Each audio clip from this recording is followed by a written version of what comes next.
২৪-এর ৩ আগস্টেই কেঁপে উঠেছিল শেখ হাসিনার ক্ষমতার মসনদ। সেদিনই নির্ধারিত হয়ে যায় তিনি আর ক্ষমতায় থাকতে পারছেন না। কারণ সেদিন সেনা সদরের দরবারে সিদ্ধান্ত হয় সেনাবাহিনীর বন্দুকের নল ছাত্র জনতার বিরুদ্ধে আর ব্যবহৃত হবে না।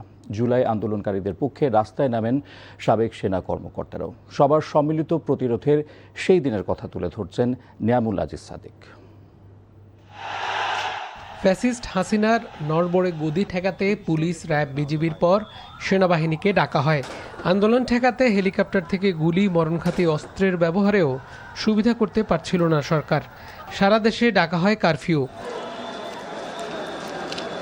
আন্দোলন দমাতে বৈষম্য বিরোধী ছাত্র আন্দোলনের 7 সমন্বয়ককে ডিবি অফিসে আটকে আন্দোলন বানচালের চেষ্টা করা হয়। জামায়াত শিবির নিষিদ্ধ করে স্বৈরাচার, কিন্তু তারপরেও মাঠ ছাড়েনি আন্দোলনকারীরা। যতই সময় গড়াতে থাকে, সব মত পথ হাসিনা পতনের এক রেখায় মিলিত হয়। শেখ হাসিনার সর্বশেষ অস্ত্র ছিল সেনাবাহিনীকে দেশের মানুষের বিরুদ্ধে ব্যবহার করা। পরিস্থিতি যখন নিয়ন্ত্রণের বাইরে, তখন 3 আগস্ট সেনা সদর দপ্তরে ছাত্র জনতার বিরুদ্ধে না যাওয়ার সিদ্ধান্ত হয়। এ খবর আল জাজিরার সাংবাদিক জুলকারনাইন সায়ের তার ফেসবুক পোস্টে উল্লেখ করেন। রাস্তায় নামেন সাবেক সেনা কর্মকর্তারাও। ছাত্র জনতাকে হত্যা বন্ধের পাশাপাশি তারা শেখ হাসিনার পদত্যাগ দাবি করেন। সেনাবাহিনীর বৈঠকে ছাত্র জনতার বিপক্ষে গুলি না করার সিদ্ধান্তে মুহূর্তে জনতার বাঁধভাঙা জোয়ারে পরিণত হয় প্রতিটি প্রান্ত। সে সময়ে এসব ঘটনার প্রত্যক্ষ সাক্ষী সেনাবাহিনীর সাবেক কর্মকর্তারা বলেন, দেশের মানুষের বিপরীতে না দাঁড়ানোর ঘোষণাই হাসিনার পতনকে ত্বরান্বিত করে। কোথায় গুলি চালাবেন, কার জন্য গুলি চালাবেন? এটা শত্রু না দেশের, আর এরা নিরস্ত্র।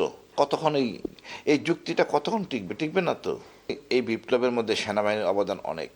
সেনাবাহিনীর বিপ্লবের অংশ হাসিনা মতো ফ্যাসিস্ট।